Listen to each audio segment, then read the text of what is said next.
Hey, all right. I think we have it working. Welcome. Welcome to our second attempt at getting a show going. Uh, I am Dr. Perrin. With me is my producer and friend, Pablo Madrigal. Please say hello, Pablo. Hello, Ed. We are going to be talking about work-life balance today and all of the issues that usually come up with trying to meet our professional obligations as well as our personal, our family, and our health obligations. This is something that I see a lot with professionals, especially people who are performing at a very high degree. Uh, we also have families. We also have physical health. So for those of you joining us, please ask your questions. Tell us, what does work-life balance mean to you? And at the end of this broadcast, we'll hopefully be able to read off a bunch of questions and comments from you guys. Um, well, where should we get started? Um, Well, I think first let me ask you a question. How would you Shoot. define, and I know this is going to be convoluted, and that's kind of what I'm going for. Okay. How would you define work-life balance? What does that really mean? Well, I was saying this earlier today, actually, that I don't actually love the term work-life balance. I prefer the term work-life demands because we don't always feel like these things are balanced, especially if we do have very big professional goals. A lot of people I work with are very ambitious. They're trying to build companies or, really grow their careers. They are really focusing on the squeeze and the demands of their work environments. They're not spending a lot of time at home. They gotta kind of drop a few of the balls here, and some of the balls that end up getting dropped is their physical health, their sleep, their diet, their hobbies. uh, Eventually it kind of bleeds into the family life, and I think that's where a lot of people start seeing some extra conflict. Maybe their spouse or their children start to suffer a little bit more because of stress. So I look at work-life balance as being able to identify all of the different needs and how to meet them effectively. And if you can't, if it is a juggling act, figuring out which balls to drop and which balls to keep in the air, which again is kind of a hard thing for people to figure out. I don't know, what do you think about that definition?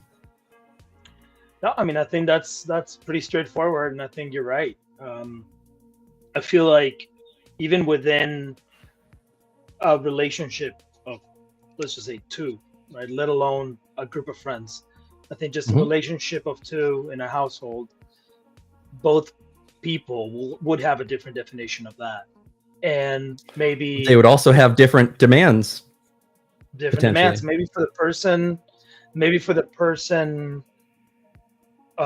let's just call it the breadwinner of the household, just for this lack of a better term at the moment. Okay. Um, the balance would be, well, I'm working this hard, but look at what I'm able to provide.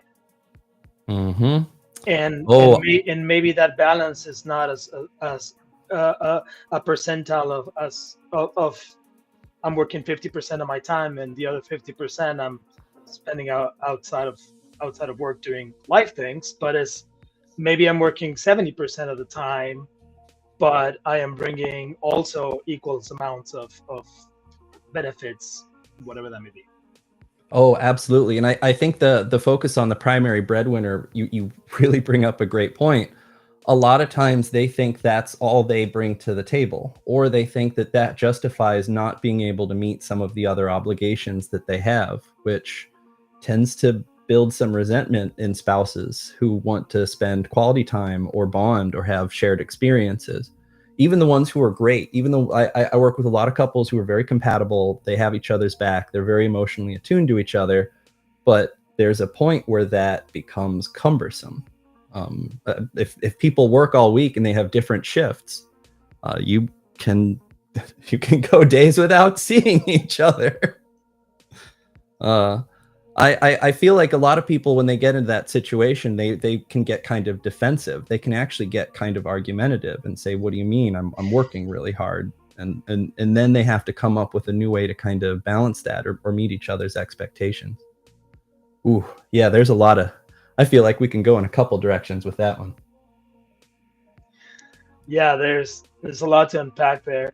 um, we already have a few people over in on X watching the stream and on YouTube. Even on Twitch. So if anybody wants to throw in a comment or a question or an example on how you either are able to or unable to maintain a work-life balance, then we can definitely touch up on that. And which, by the way, we are streaming simultaneously live on YouTube, on X, and on Twitch. So jump in on either of those platforms and drop us a note. Yes, you can find us at Dr. Perrin, DoctorPerin, at all locations. We may not get the chat comments right away, but if you have a good question or if it's great, we'll read it towards the end of the stream. Hopefully, we're going to be able to read off a bunch of questions from you guys. So at any time, write a question. We'll be happy to read them.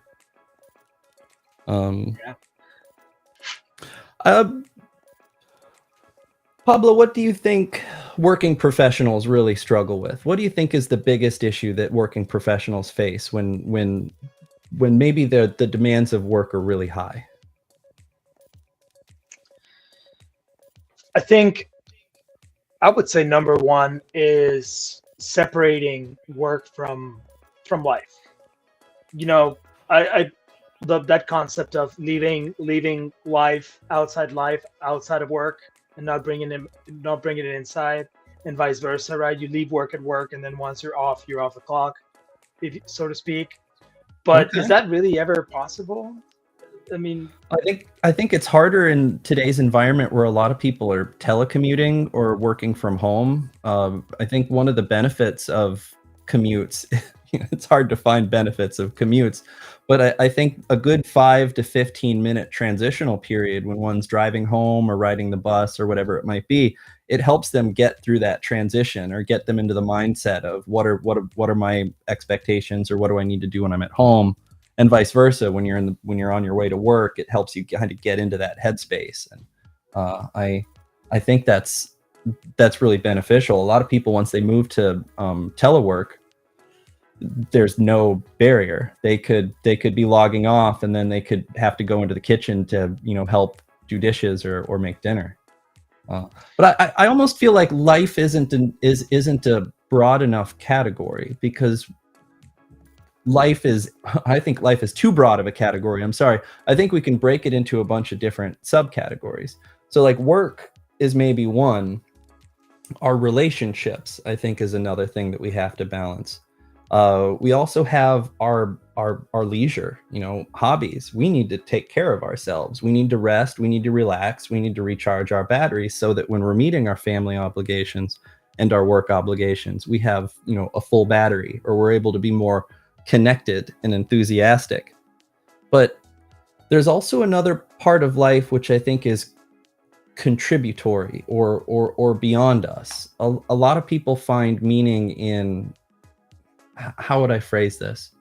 It's not necessarily religion or spirituality. It could be religion and spirituality. A lot of people find a lot of meaning of being involved into their church communities, but it really is just something more than them. I do think that people do have an innate desire to connect with something that's more than them. It can be philanthropy. It can be donating your time at soup kitchens or donating resources to a cause that you very strongly believe in. But when people don't feel like they're meaningfully connected to something more than them, I feel like they will also feel out of balance. So I guess that is another big wrench in this work-life balance debate, because there are a lot of balls that have to be kept in the air. Well, I think Did that make sense with that? Yeah, absolutely. And I think it's also ironic at the same time that in a world where connectivity is within the reach and the palm of our hands, we struggle to connect with people, right? We have social media all the time on blast, just constant stimulus of social media. But are we really connecting with people? I think that's where spirituality comes into play, and how do we get how do we balance that? Is that part of the conversation of the word like balance? Because I mean, what have you seen as a therapist, from, you know, talking to either clients or just in conversation with colleagues, as far as you know, the struggles of the modern day person in the workforce? What are they struggling the most with? Just letting go of their phones, letting go of their putting their phones on focus mode or on do not disturb? Is that even a viable, right? Do you have any examples you want to share? Yeah, if I'm hearing you correctly, I guess I look at this as the quality of interactions, because you Right. know, I hear this a lot, that people aren't very connected or people are very disconnected. This is the most connected time in history. In fact, this the new adult generation, the 18 to 25-year-olds, the Gen Zs, they are the most connected generation in history. They have friends with people all over the world, with Google Translate, with social media, with all sorts of, you know, fun video communication platforms. It is not uncommon for people to have friends all over the world, as often abundantly. There are people who have dozens, if not hundreds and thousands of people that they interact with, but they will feel disconnected. They will feel like they're not meaningfully involved in their community, because they'll walk out the door and they can't go out and touch these people. Now, some will say that that means that the relationships aren't really that good, but I've seen quite the opposite. I've seen people who have very, very strong, very close relationships with their online communities or friends in other cities, states, or countries that they get to connect with very meaningfully. But I do think there is something that people need to actually feel like they belong. Like there's an inclusion that people we're, for most of our evolution, we lived in very small, tight-knit communities. And I do think that we are emotionally wired to have that. And while we might have meaningful connections, we don't always feel like we belong. I think very often in a therapeutic environment, I see this a lot with men more than women. Men are not prioritizing the meaningful social relationships as much as women are. They're prioritizing their work. They're prioritizing their professional obligations. Some of them might even be prioritizing their health and their fitness, to the neglect of their social and romantic relationships. And that eats away at them. They will feel alone and disconnected, even if they're in a room full of people that they know. Do you think that's still rings true today when there's some more, let's say, equality of you know, gender presence in the workforce, where the, you know, What do you mean by that? yeah, so that men are more likely to fall into that imbalance of work life and what you're saying? Yeah, I don't think it's a matter of, you know, because women are, you know, very well represented in the workforce, but I think that they tend to prioritize the relational aspects of their lives more. They care about really contributing to their relationships, maintaining their relationships. One of the most common jokes, one of the most common memes I see around social media are about male friendships, how we can know each other for 3 months and then we're like, hey, dude, what's your name? or we could go 6 to 8 months without talking to each other, and then, you know, our bud calls us up or we call them up, and it's as if we had the conversation yesterday. We just pick up where we left off. So there isn't really a lot of motivation to maintain or develop our existing social relationships, but women will go out of their way. I think they prioritize it higher. I think they rank that part of their work-life balance a little bit higher than men do on average. And I don't think men think it's that important until they feel isolated, until their world just feels like it's getting smaller and smaller and smaller and smaller, and then before they know it, they feel alone. Interesting. Yeah. But we have a question here. What do you think of Christopher Langham's CTMU theory? I have never heard of that. What is Christopher Langan's CTMU theory? I could probably Google it real quick. Cognitive theoretical model of the universe. Ooh, Ooh, the I know that's universe. I mean, my You're getting specialty big is a little bit more about the individual than the universe, but I I have a feeling that it is probably a psychological theory, but I'm sorry, I'm not familiar with that one.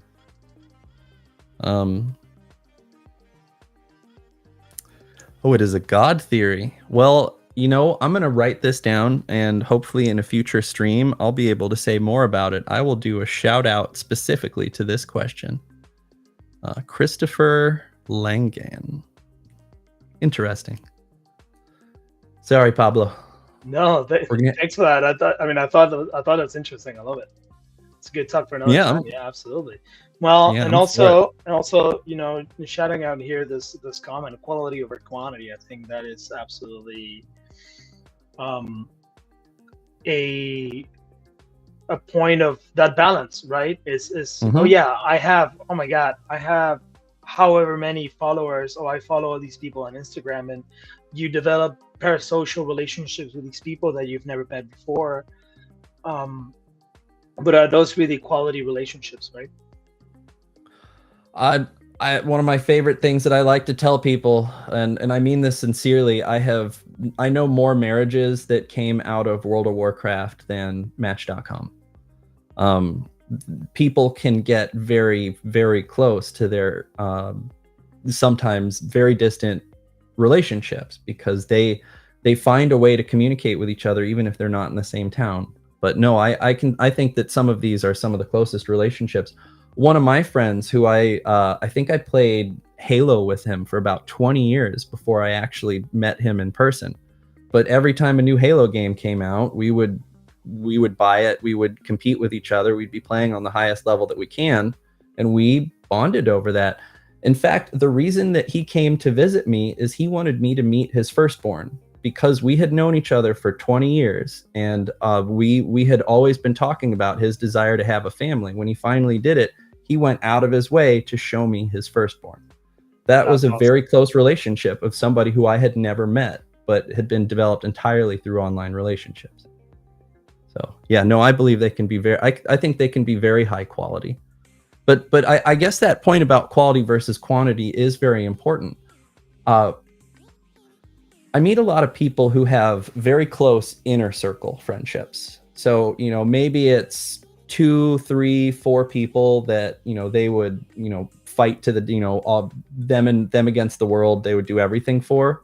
But once you kind of get out into the periphery of like friends, pals, acquaintances, strangers, they don't connect with people. Either because they don't trust them, they feel like there's a really high barrier to entry to that inner circle, or they really just don't know how to meaningfully connect with people at kind of those lower or outer perimeter connections, even though those can be really meaningful.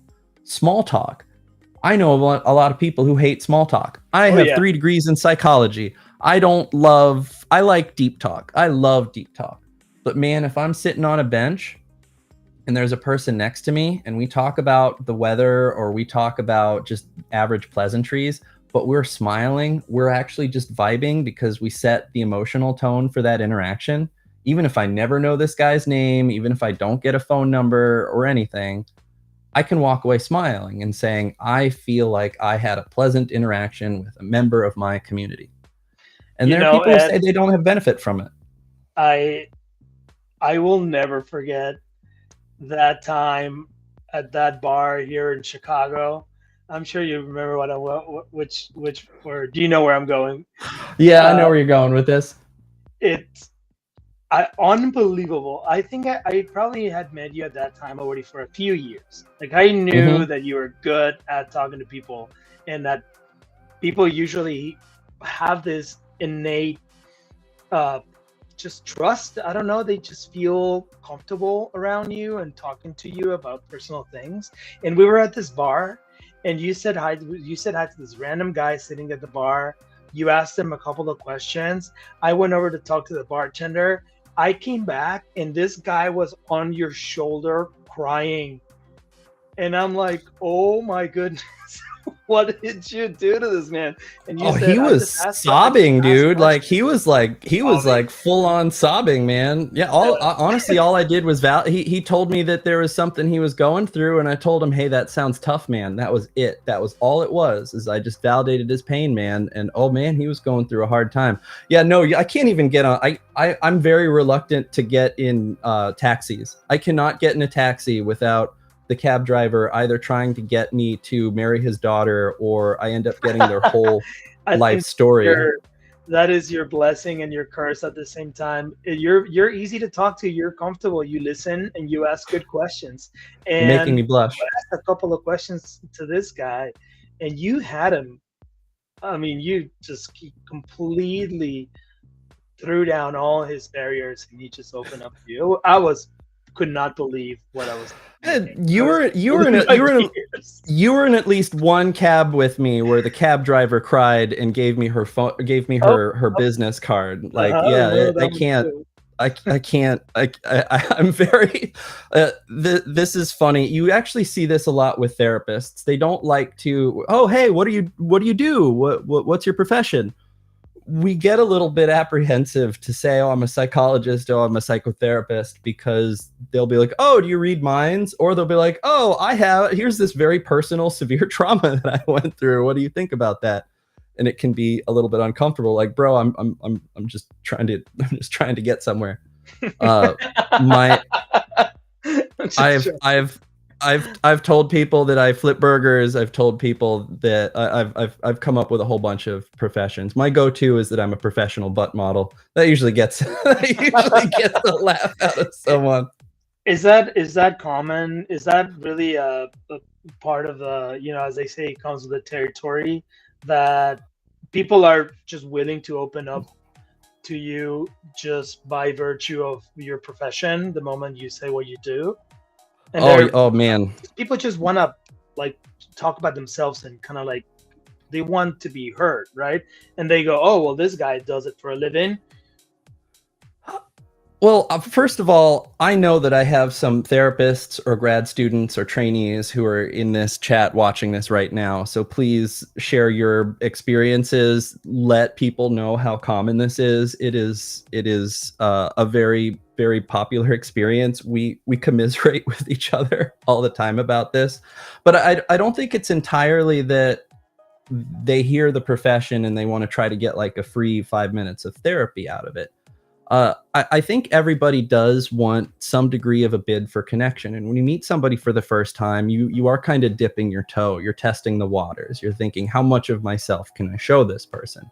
And if they respond favorably, some people, they open up a little bit more. And if they respond poorly, some people close up a little bit more and they decide how much of themselves they're going to share with someone. A lot of people, and I'm going to take this into a gendered place. This is something that I hear a lot from men. They're afraid that they're going to have that used against them if they share how they feel or what they sincerely think about something. Heck, their real opinion about a band or a movie, that the recipient would in some way use that against them, to shame them, to embarrass them, to laugh at them. And so a lot of them don't really like talking about themselves or sharing much. And so when they do open up a little bit and somebody doesn't kind of, step on their toes or be like, whoa, buddy, that's too much.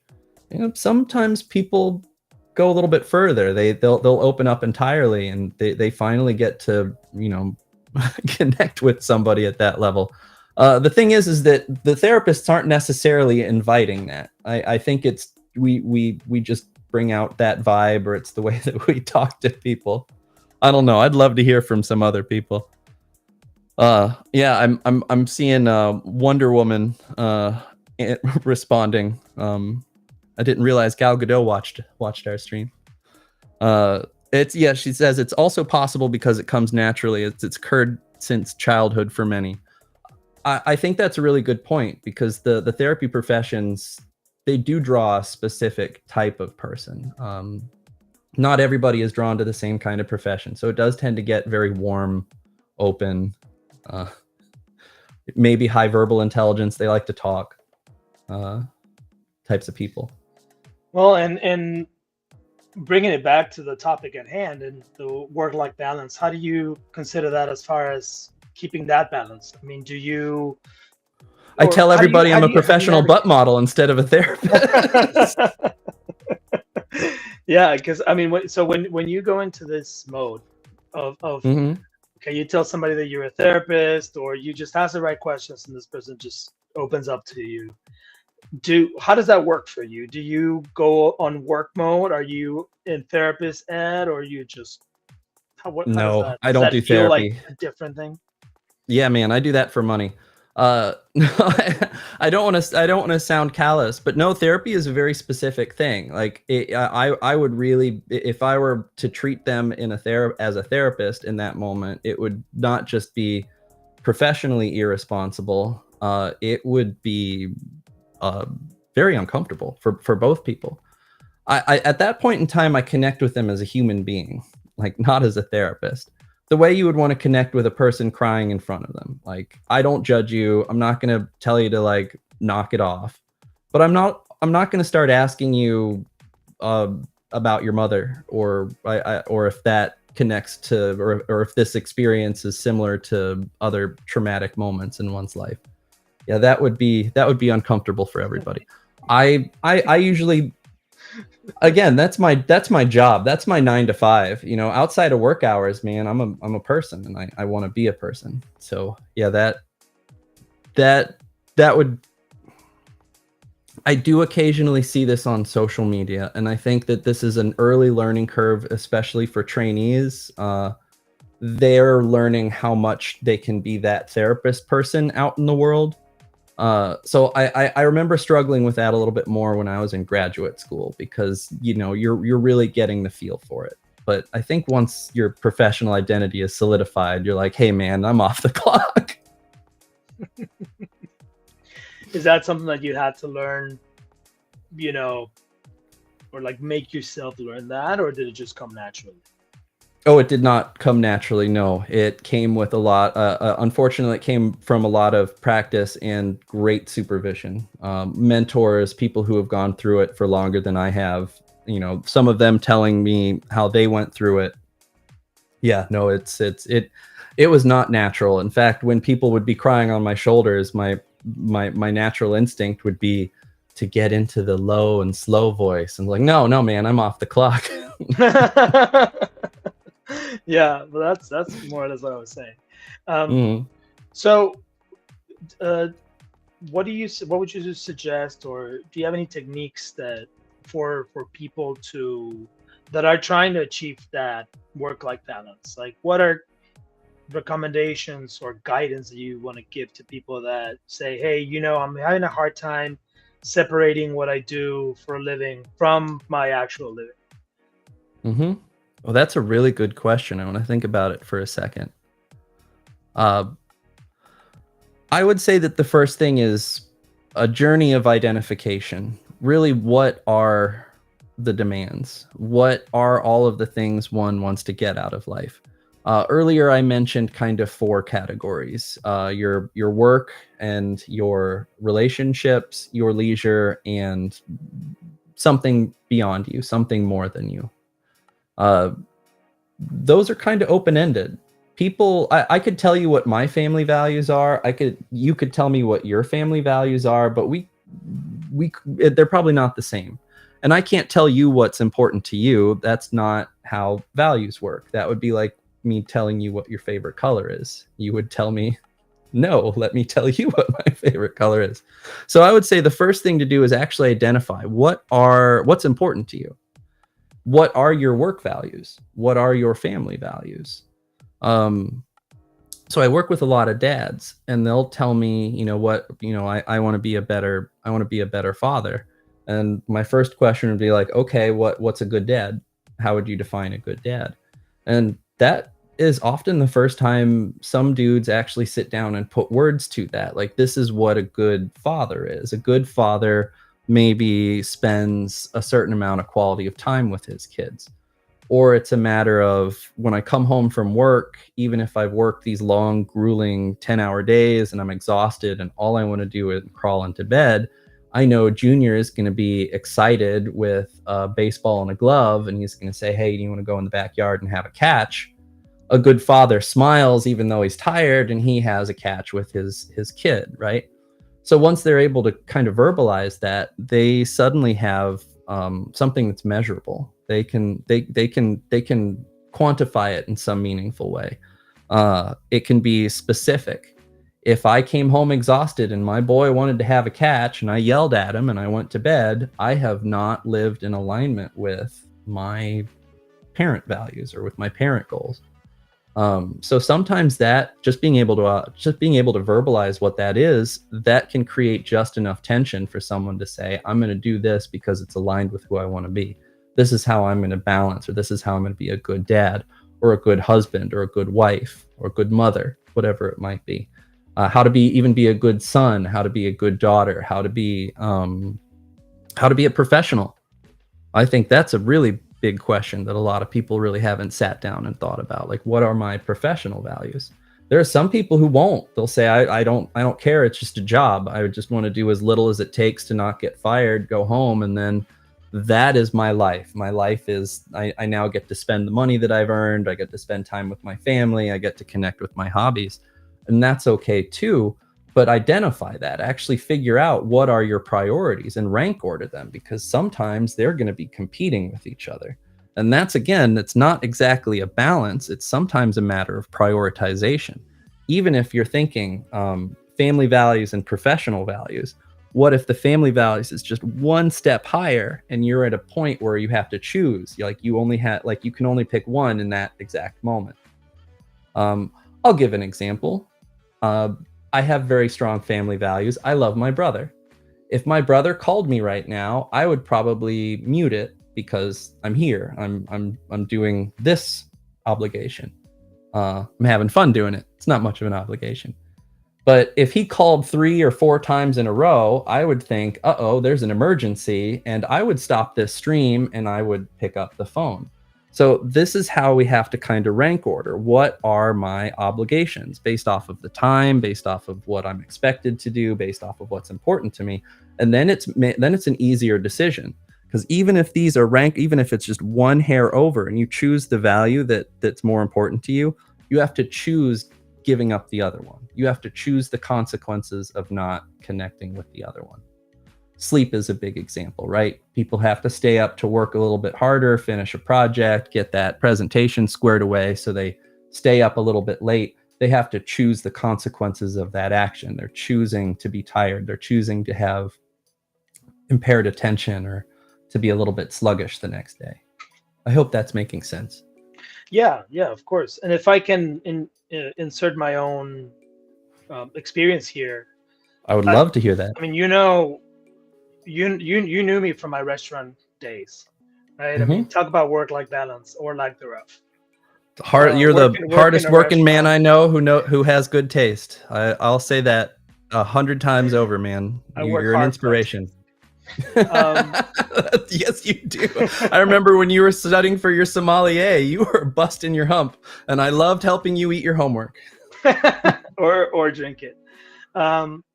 Yeah, but working in restaurants, that's a clear example. And running restaurants, that's a clear example of the tough environment on early wake up days. Early in, late out, first in, last out, basically. And it's around the time before my wife and I got married, we both went through that checklist of priorities internally. I don't think we ever kind of like externalized it like that, but it was clear that we were both in the same wavelength at the time, and we put into priority what was more important for us if we wanted to continue pursuing a career in food and beverage or a relationship on the eve of getting married, right? Or leading up to getting married. So that's when the decision on my end came to leave the restaurant and come to the distribution side, where I could have a bigger semblance of balance between my work and my life. Mm-hmm. Very clear Yeah. 9 to 5, very clear office hours, bu- business hours. And so did she, and went to do, you know, medical administration and amongst But other but things. but specifically in service to the relationship. Like it's not that you were abandoning your professional obligation, is that you were changing your professional obligation in Right. service to I want to spend more time with this person who I'm developing a relationship with and vice versa. And you guys made it work enough to where you got married. If it didn't work, probably wouldn't have got married. But that's exactly what I'm talking about the priorities, because our values can change over time based off of where we are in our life, who we're meeting, or what's going on. It's not uncommon for some people mid to late career to actually turn down promotions for more money, because that extra responsibility will be taken from time that they want to spend with their kids or spend with their grandkids, whatever those priorities might be. I've seen it play out time and time again. I'm actually going to work less so that I can spend more time with my kids. Do you think that's more common now than it was before? Do you think that we're getting to a point as a society where it's not so frowned upon to look for that personal time? Because before, that culture was the work culture, right? And I think, I can tell you, from a Mexican looking on the outside before moving into America, our perception, or the perception that a lot of countries outside of America have of Americans, is that this is where you come to work. You know, Mhm. um, that's why you have all these immigrants. They want to come here to work, and that's what they do, myself included, right? We come here to work, and you come here with already kind of that expectation that you're gonna put in the time. You got to put in the time to work, and put your nose down to the grinder, and that's how you get the American dream, right? And that's how Mhm. you achieve the things that you want to achieve. So then later on, it's almost, you feel guilty when you're not working. You feel guilty when you're not producing and when you're not being productive. But what does that really mean? Oh yeah. Oh boy, do I know that feeling. But first of all, one of the things that I absolutely love, not just about America, but living in the 21st century, is opportunity. This is the land of opportunity. We can have opportunities if they present themselves to build a life more aligned with how we want to live that life. Before the Industrial Revolution, yeah, you didn't have a choice. Like you worked or you died. You worked or you starved. And people were essentially working until they were done working. I mean, they had to cook, they had to clean, they had to often hunt for their food. So it really wasn't an option. You don't really hear a lot of stories pre-industrial revolution of someone saying, you know what, I think I'm going to do a part-time job so that I can spend more time with my kids. We live in an era where there are so many opportunities. If we find an area that's being neglected in our life, or if our priorities change and suddenly something is more important to us that we want to kind of focus more on, whether it's relationships, whether it's the community, whether it's maybe building people up, philanthropy, et cetera, they can then change how they spend their time. And I love that we live in a country where we can do that. But back to the kind of your point though, there is a pressure on us. I do think that there is a work culture, or at least a hustle culture here in the United States, which is work, work, work, work, work. If you're tired, that just means you're working. If you're exhausted, great, good job. If you're relaxing, that means you're not working. And that's unfortunately not true. And that, I guess, comes back to that balance aspect. When we actually are able to rest, this is something bodybuilders figured out.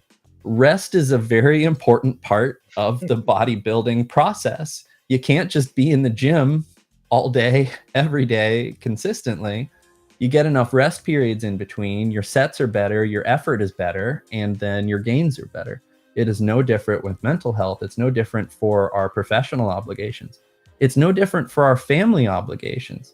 One of the most common thing I see with new parents, especially new moms, is they don't feel like they can take care of themselves at all. It's all about the baby. And I understand that intellectually. Moms understand that intellectually. they don't hit that emotional component, that they're exhausted, and that emotional part is being transferred to the child. The kid is crying, they're leaking fluids out of every hole in their body, and they can't clean it up themselves.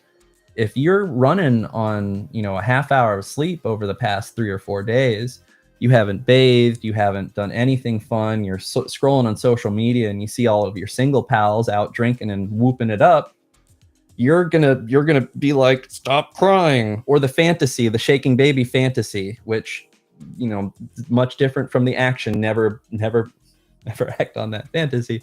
But they then get guilt. They then have those guilty thoughts of like, oh no, I had a fantasy of abandoning my child, or I had a fantasy of like giving up and moving to Costa Rica.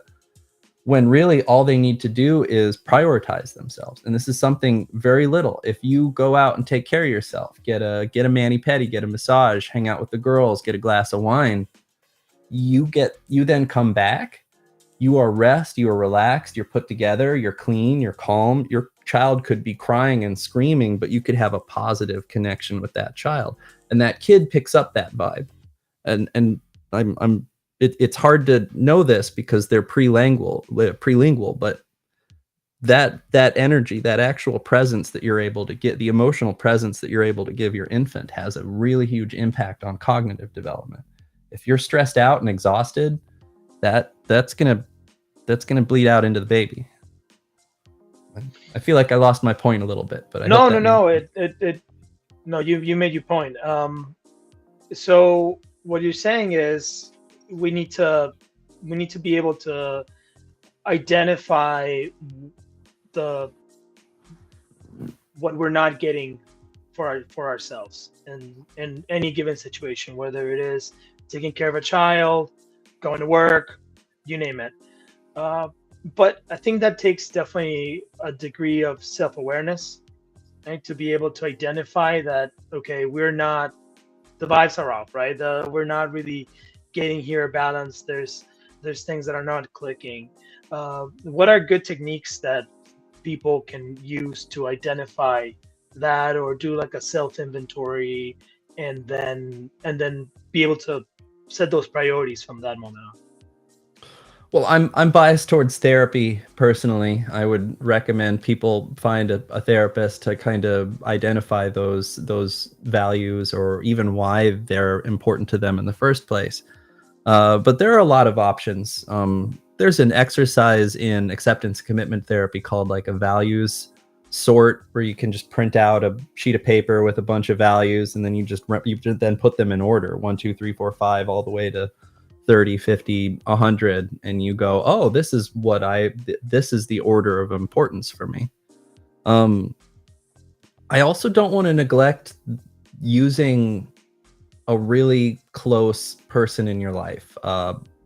Husbands and wives, spouses are kind of the vanguard of our mental health and awareness. We don't always know how stressed out we are or how exhausted we are. We sometimes have a hard time seeing the forest through the trees, but our spouse can see it. And if they're emotionally attuned to us and we're receptive to their attunement, they can tell us, hey, your battery's a little rough, you're drained, you're getting cranky, here's a Snickers bar, go get let me get you a spa day, or go golfing with the boys, whatever it might be. Now that is a two-person game. The person the spouse has to see it and articulate it and verbalize it. The person who's struggling has to receive it. They have to hear that, and they have to trust their spouse's evaluation. I work with a lot of veterans with combat trauma, PTSD, and that can be very hard for them. They don't know when they're getting keyed up. They don't know when maybe they're dissociating, and their spouse is trying to bring it to their attention, and they can get dismissive or frustrated, or try to get like, no, I'm not mad. And there has to be a receptivity to understand, okay, maybe they see something I don't, maybe I need to take care of myself in some meaningful way. Rest, eat, maybe move, maybe exercise, but do something to get out of my head. Talk with friends. I think the best way to identify your values is to be able to talk about it. And until you can put words to it, I don't think a lot of people really understand this is my value, this is my morality, this is the life that I want to live. Yeah. And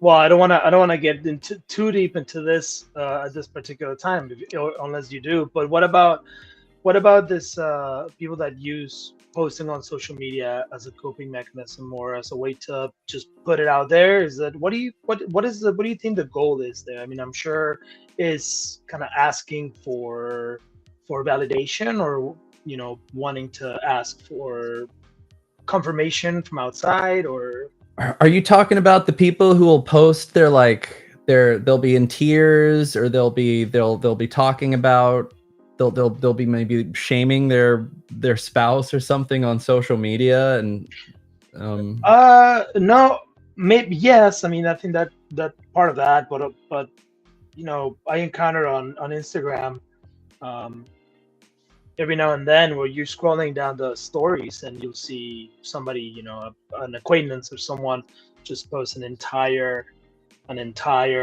post, like huge, just words, maybe 3, 4 different stories with the and just putting it all out there. I think that, to me, is just making yourself very vulnerable to a very, very wide audience, no, that is probably outside of your inner circle. And I wonder, um, how that affects them, what the goal there is. I think there are some generational differences. I've been around for the entire evolution of social media, but I was a grown man by the time Facebook came out. So, I thankfully didn't have a lot of this seep into my brain through adolescence, where it's really important to get that peer validation. You're evaluating yourself based off of your performance in comparison to your same age peers' performances. And if somebody has a higher friend count than you, a lot of young people feel genuine distress by that, or they feel that they have to go out and make a big splash in social media because that's what popularity is, when it's not. Those aren't always meaningful connections. They're out there, but say you have a TikTok audience of 50,000 or 1 million people, you ain't interacting with each of that. They're not good. They're not going to come over and help you move. They're not they're not the closest relationships. I also think that the different social medias tend to attract very specific cognitive or personality profiles. Instagram is usually a snapshot. I think it tends to draw in people who want to be seen. They want people to look at them. TikTok is very similar. So I spend a lot of my time on the X platform because I like to talk and I like to listen. So I think it tends to draw in very highly verbal people. There are a lot of people who are kind of on the autism spectrum who tend to be attracted to these verbal mediums, Facebook included. And sometimes they are going to want very dense and profound, they want to communicate as much information as possible. And they may not realize that nobody's reading their long form content that they're posting in brief verbal mediums. I'd have to really think about other social medias, but I do think that people don't choose their social media arbitrarily. There's something about that particular community or that particular communication style that appeals to them or is aligned to them in some particular meaningful way.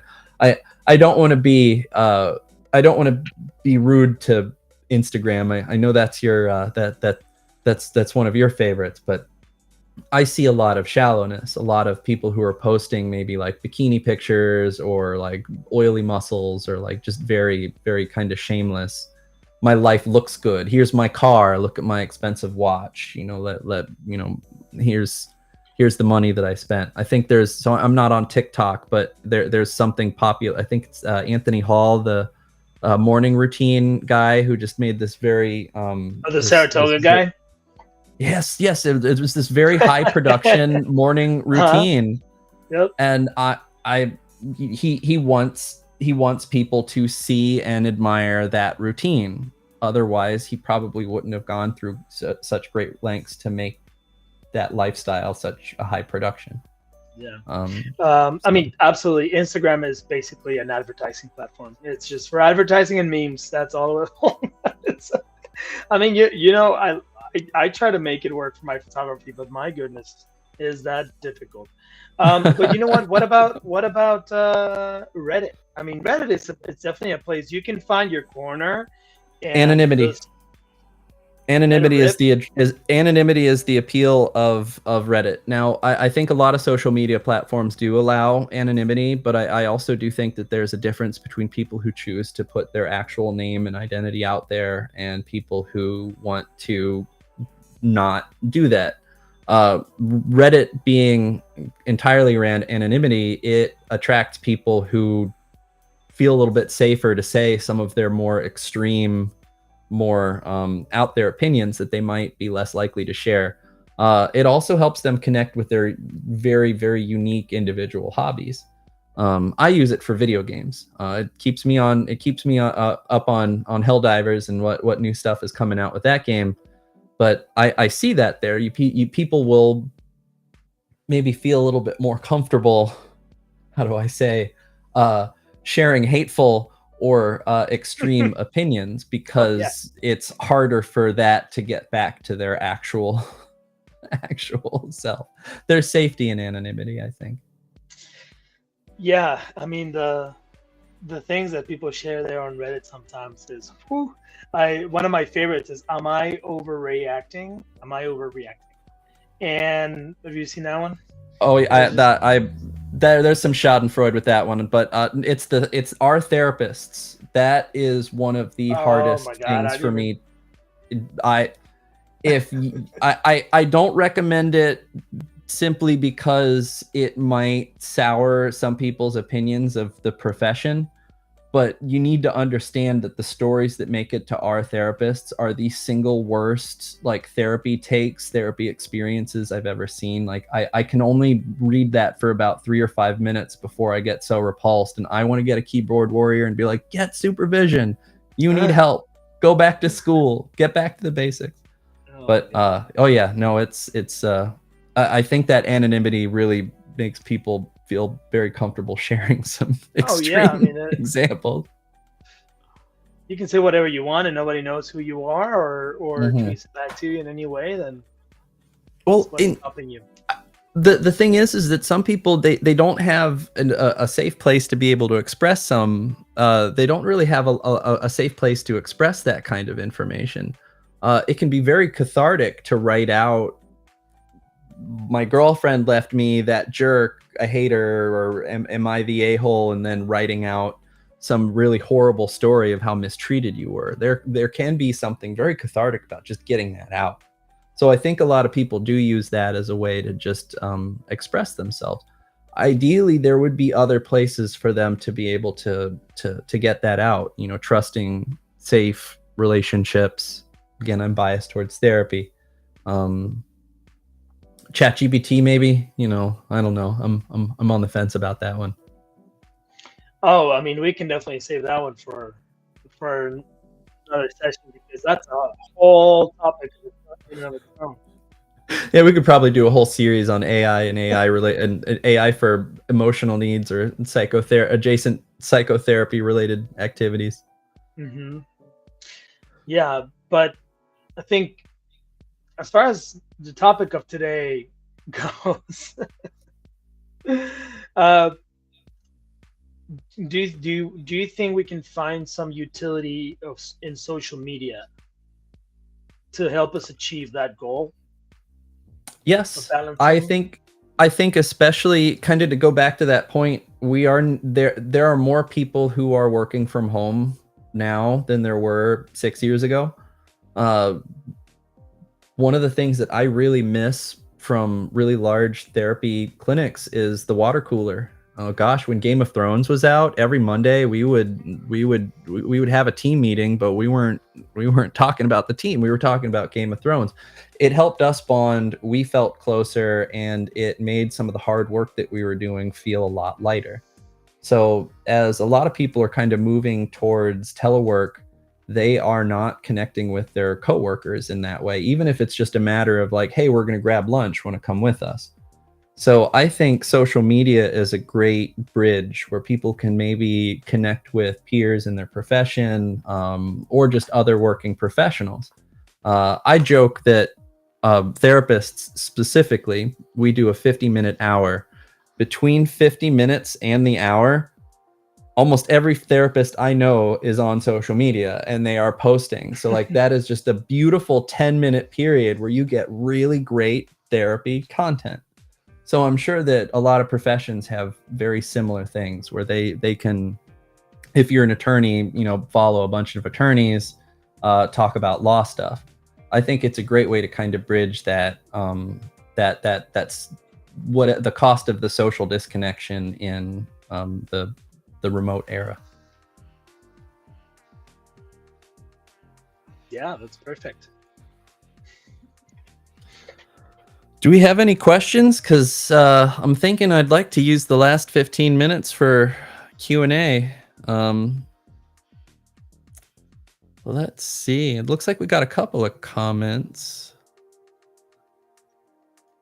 I don't know. What haven't we covered? Oh, time management and boundaries. Yeah, I think time management is probably one of the more common ones that I see. Kind of back to that Anthony Hall comment, I see a lot of people who they think that the solution to work-life balance is to wake up earlier and to have very rigid health routines. People, they'll sauna, they'll eat, they'll weigh their food, they'll measure everything out. You get to the optimization, the optimizers, the Brian Johnsons of the world who are trying to just get, you know, everything right and optimal. The thing that people realize is there's a really big time commitment to, if you want to hit every single health metric, go to the gym 3 times a week, go running 2-3 times a week, sauna, ice baths. I think people were tanning their buttholes for a while. There's weird health trends that people get into. And well, there's only so much you can do before you're out of time, and people are wondering, why are you in the sauna instead of playing ball with your son? Exactly. And also, you know, with the time management thing, that is assuming that you don't have crippling ADHD like yours truly and a bunch of other people. Because getting the day started, can take an entire day to get the day started. Yeah, I do think it is important to have routines, but I think people end up getting a little bit too obsessive. They overthink it, or they try to add too much of it. We only have so much bandwidth. So instead of trying to find like the best routine, I like to look at it more of like curate. If you want a better morning routine, start very small, one very easy thing to do, something that's really hard not to do. Maybe brush your teeth, brush your hair, wash your face, something as simple as possible, that as long as you do that, bam, you have a morning routine. Curate it, refine it. If you add something to it and suddenly it's really cumbersome, it's really hard, it's just your bandwidth is full, or you're now running a little bit late to work, cut back, remove something. Same with a wind down routine. Same with a transition between work and family time. But yeah, people with ADHD especially, they want to go, maybe I can get every minute of my day accounted for so that I don't have to trust my time blindness. No, there are too many people with ADHD who end up having, they try to do everything. They set up a morning routine with 30 back-to-back things, and then they wake up and they don't want to do 30 back-to-back things, so they end up doing nothing. Yeah, I start small and curate. You're going to find your best balance. That's what I recommend. Yeah, and sometimes it's even difficult to get the first task going. Sometimes just getting that one on the road, that's all it takes. I mean, I'm telling you, myself, if I manage to get myself to get to the first task, then everything else from there is pretty easy. Oh, yes. Getting myself to start that first task, because there's so many other things that I can be doing before I start that one task, you know? Oh, there's a intervention that I like to call kind of getting in your own way. We get in our own way for bad reasons all the time. We're good at it. Why not use that for good instead of evil?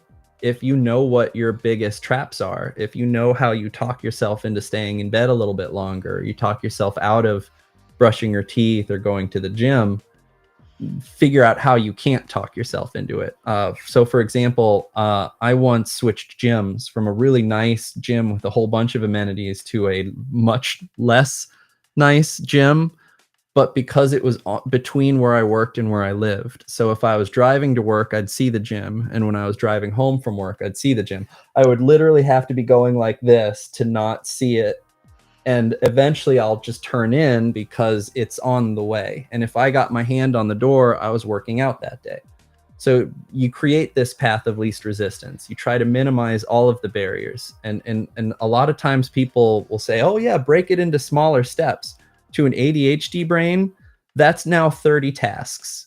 So you need, by all means, break it into smaller steps, but then remove half of the steps if you can. You got to curate. You got to curate as much as possible. Because yeah, if you can just get the first one, you're statistically exponentially more likely to do the second one and the third.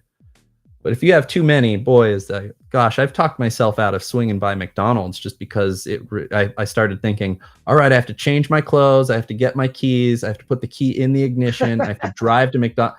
Once it was 2 steps, I think I'm not that hungry. And it's not like McDonald's is a very difficult task to do. It's a good mechanism to avoid fast food. I'll take it. Oh yeah, no, I was thankful for that one that day. What was that? What was that other point that you had there?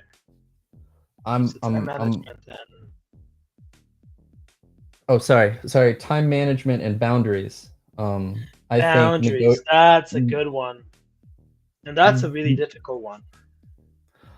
I'm thinking that boundaries should probably be a conversation for our next episode or for our next stream, because I think boundaries can be applied to nearly everything that we discussed, because we have to set boundaries with our loved ones. We have to set boundaries with our coworkers. We have to even set boundaries with ourselves, especially if we can't trust ourselves to do what we want to do or what we think is best for us. I'm going to write that one down. I'm reading a question here.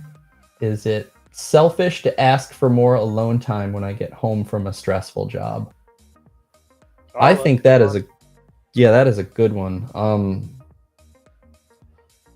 I don't want to use the word selfish. I think the word selfish is doing a lot of heavy lifting there. There's a criticism there that you care about yourself more than you care about your family. I don't think that that's necessarily the case. I think it's important to communicate. I think it's important to communicate your needs. If you're out of batteries and your spouse or your kids are asking for more, negotiate. Be very clear. I had a really exhausting day. I need 5 minutes. I need 30 minutes. I need to wind down. I need to play Halo for a little bit. And then I'll come out and then we'll play ball. And then a lot of times people don't close the loop. They'll ask for that timeout, give me 30 minutes, and then they don't come back. They get kind of into their thing. Be willing to hear what your spouse says. Like they could say, yeah, I want you to rest, but like, we can't. We have like 3 things we need to do right now. There are some times where you can't, but if there are opportunities to rest, I think it's important to communicate it with your spouse. You can buy a lot of goodwill if it's reciprocated. If your spouse also feels comfortable telling you, I am exhausted right now, I need 10 minutes. Can you watch the kids? Or can you just do something with them while I draw a bath? The more you say, I got you, the more likely that's going to be reciprocated when you need it. I personally need that transitional period after work. Well, that's why kind of a joke. Yeah, go ahead. Sorry, go ahead. No. Oh, I was gonna say it's good manners if you're in a relationship with a therapist.